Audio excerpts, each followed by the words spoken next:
Hello friends, आज हम करेंगे essay why I want a wife. What message does Judith Brady want to convey through her essay why I want a wife.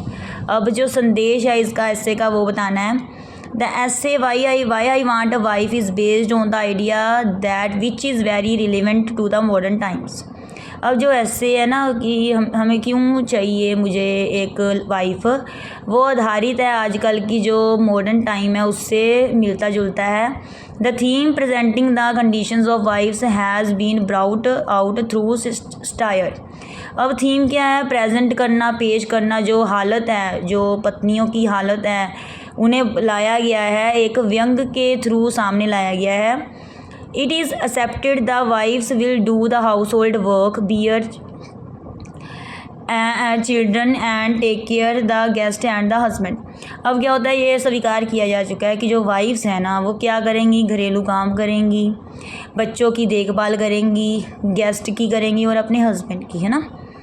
The writer points out that a wife has to keep the house clean, wash, iron and mend clothes, cook and serve with a smile, take care the children and husband and fulfill their needs।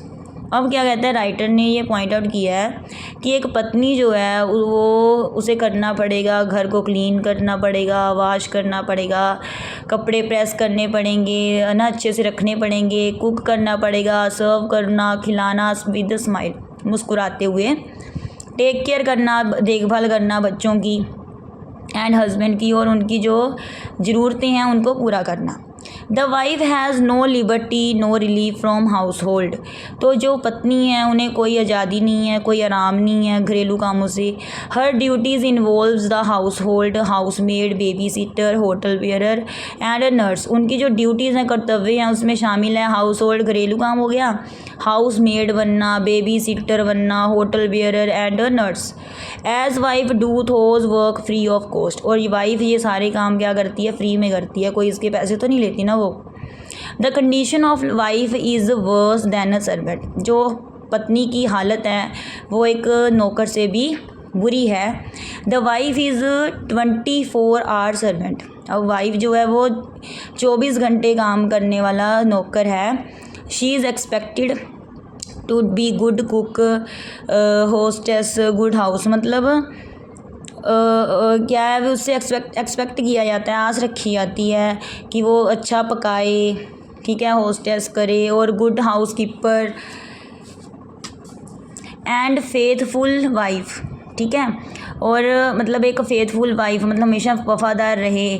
The stair is that, मतलब जो व्यंग है वो ये है कि husband has full freedom to do wonder and he may replace his wife if he needs.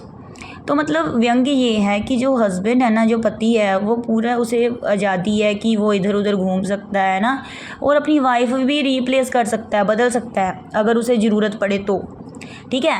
But a wife refuse to do so. लेकिन एक वाइफ तो ऐसा नहीं करती ना कभी भी, वो तो अपना पति नहीं बदलती। ऑल टाइप्स ऑफ डिज़ायर्स और expectations from wifes reflect in this. जो कि सभी किस्म की जो इच्छाएं हैं, जो उम्मीदें हैं ना एक वाइफ से, वो सभी ऐसे में उनकी झलक मिलती है। So the writer thinks through her reasons for wanting a wife. इसलिए जो राइटर है ना वो चाहती है कि वो भी, उसका भी क्या हो, उसकी भी एक पत्नी हो, ठीक है। मतलब राइटर खुद चाहती है कि उसकी भी एक पत्नी हो थ्रू हर रीजन्स।